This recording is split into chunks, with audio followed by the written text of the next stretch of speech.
بسم الله الرحمن الرحیم. توجه کردید در بیمارستان وقتی میری، بیمارستان بچه ها به خصوص سوخته، قسمت سوخته ها، میبینید که بچه های تو شهرها بچه هایی میارن که سوختند، آب گرم روش ریخته، دست زده تو بخاری، نمیدونم فلان. برای چی؟ میگه بچه هست نمیدونه. تو روستا میری بچه هایی میارن که مار گزیده و نمیدونم عقرب زده و فلان. چرا؟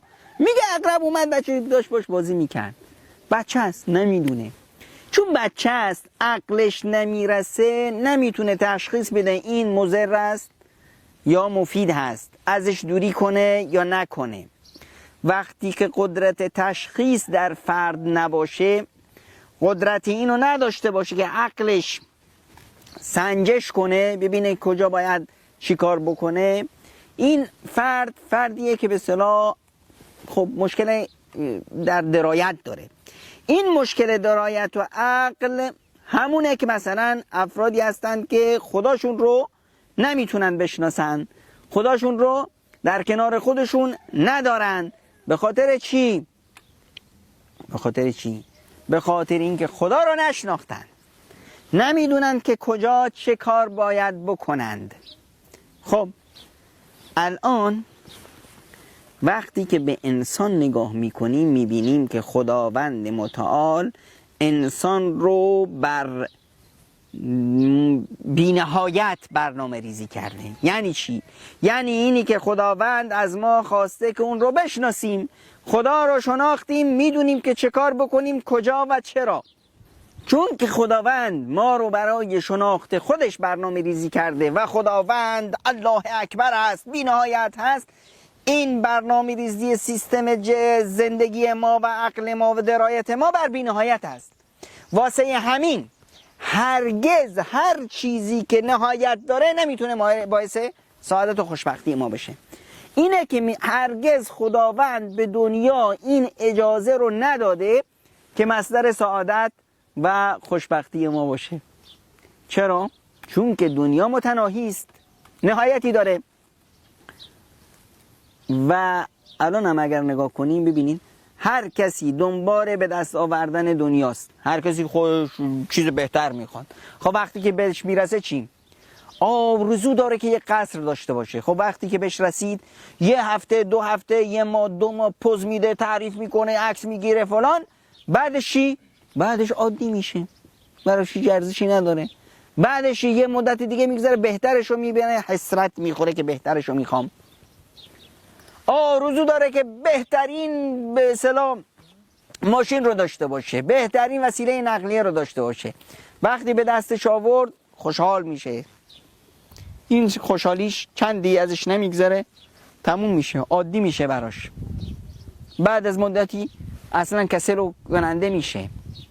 پس دنیا مصدر سعادت و خوشبختی هرگز نخواهد بود.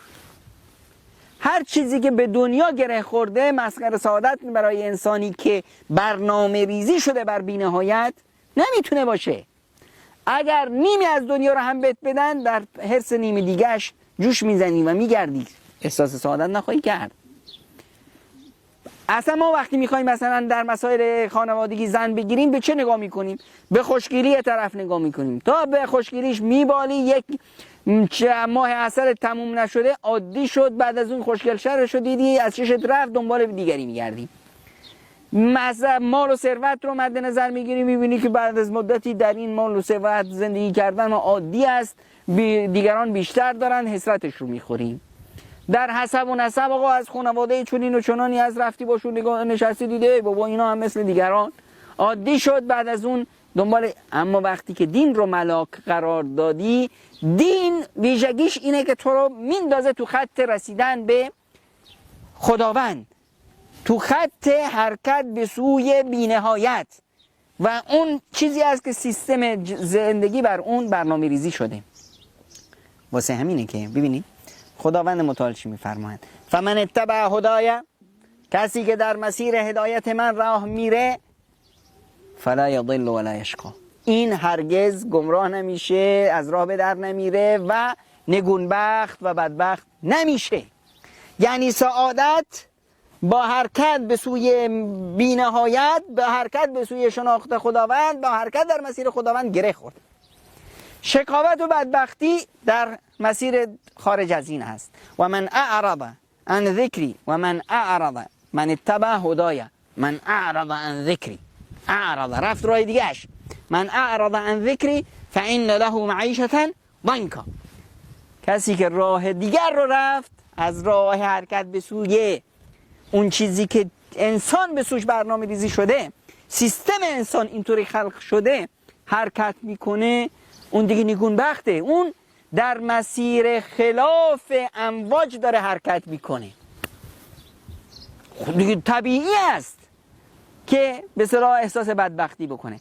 وقتی ما میاییم تو زندگیمون نگاه میکنیم و مینالیم از بدبختی و شکاوت و محرومیت و اینا، فمن نفسک، خداوند میگه این بلا از خودت، خودت اگه به دست خودت این کارو کردی، هر مصیبتی بلایی بهت رسید از خودته. یعنی وقتی که ما خلاف سیستمی که بر اون خداوند ما رو برنامه ریزی کرده حرکت میکنیم، باید به سوی نگونبختی و شکاوت بریم. اینی که بگی فلانی آدم گناهکاری است و در نمیدونم خلاف دین است و خوشبخته، این دروغ محضه. امکان نداره که همچنین حالتی به وجود بیاد.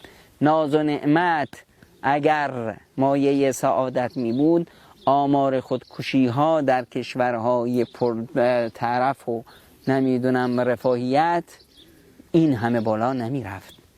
پس عزیز دل، اگر مشکل داری سبب مشکل خودتی، و اگر سعادت رو میخوای، سعادت تنها و تنها در بازگشت به سوی خداست.